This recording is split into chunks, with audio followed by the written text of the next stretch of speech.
Well, after an off season of anticipation, the Haynes King era is off and running for Texas A&M, and they open up with a 41-10 victory over Kent State. You're listening to Andrew Hattersley on the Voice of College Football. Going to break it all down today. Look at um, obviously Haynes King's debut. Talk about the defense. Talk about Devon Achane. But again, to kind of give a brief summary for those that couldn't watch, Texas A&M led 10-3 at the half, was kind of a half that felt like they missed a lot of opportunities. Haynes King had a couple of interceptions in the second quarter. We'll talk about both of those interceptions. And then the second half was really the story of the defense. Leon O'Neal almost had a targeting penalty that would have cost him, the rest of the game, and comes right back with an interception a few plays later and returns it for a touchdown. Haynes King came with another touchdown later in the game as well, and really the second half was the story was about Devon Achane, who's obviously the MVP of the Orange Bowl. Comes back tonight and has a huge night. Goes for 100 and 124 yards. So, let's start with Haynes King, though. That was obviously the story all off season long about how he would look. He was named the starter recently. He finished his 21 of 33 for 293 yards, 2 touchdowns, and 3 interceptions. He couldn't have gotten off to much better of a start, honestly. He went 6 for 6 on the opening drive. Texas A&M goes in for a touchdown to take a 7-0 lead. Kent State, who poses some interesting challenges offensively, comes down, responds with a field goal, and then the mistakes started to happen a little bit for Haynes King. He forces the ball on a rollout to the right side, goes for an interception.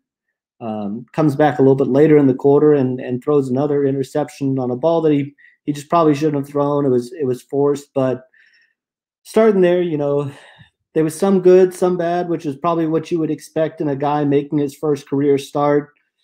The ball came out of his hand really well early on. He looked to be making good decisions.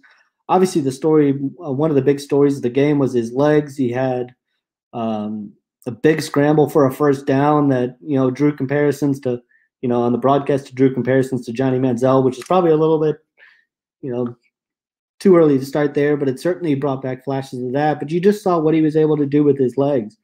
But one of the things that I thought was notable during the week, Jimbo Fisher said, it's sometimes, a young quarterback has to make those mistakes to learn. He has to be able to go back on film and see what mistakes he might have made, what mistakes can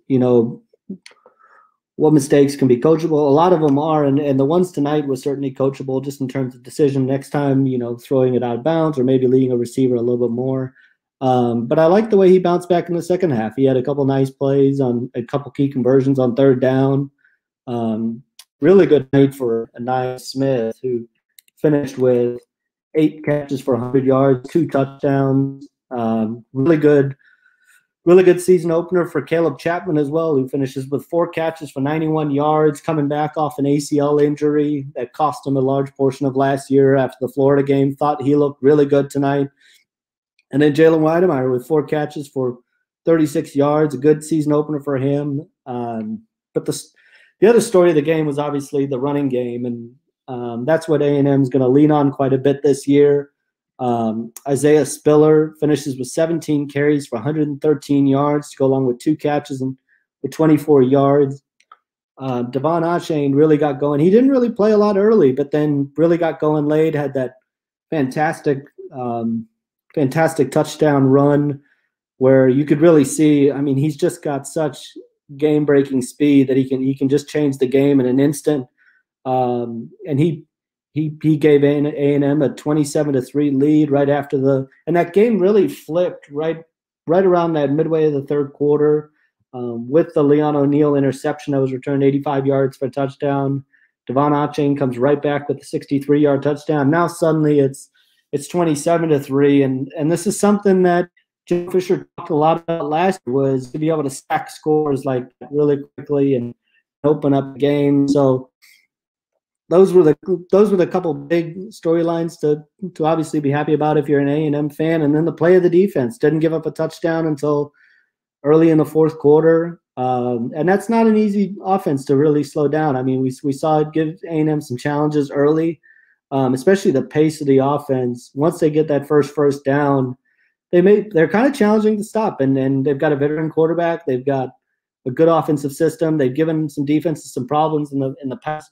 But I thought A&M's defensive line, as the game went along, really controlled the line of scrimmage, was able to get pressure, was able to get sacked in key situations.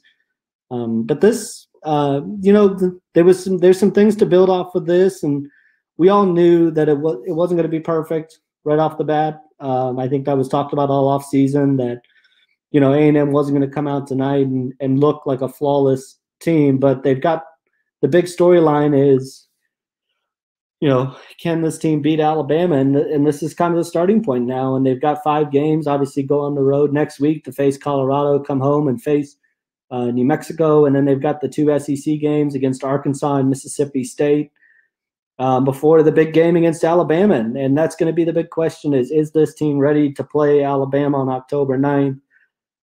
Tonight, a couple positive things. Obviously, this is an effort where you turn it over 4 times is not going to get it done against Alabama. And I think that's the thing that Jimbo Fisher will look back on and probably be a little bit bothered by the most from this game was the turnovers and interceptions, especially in opportunities that they had chances to come away with scores, especially that first interception.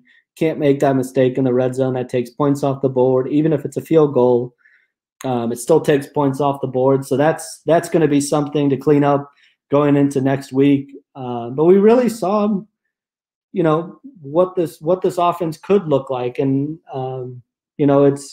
I think Haynes King made some nice throws. We saw kind of the deep ball come in late in the game. Would have liked to have seen it maybe in the first half as well. Saw a little bit more explosiveness out of the receivers this year. And that, in the first game, that's a good sign. It's obviously going to be something that's going to be tested once you get to SEC play.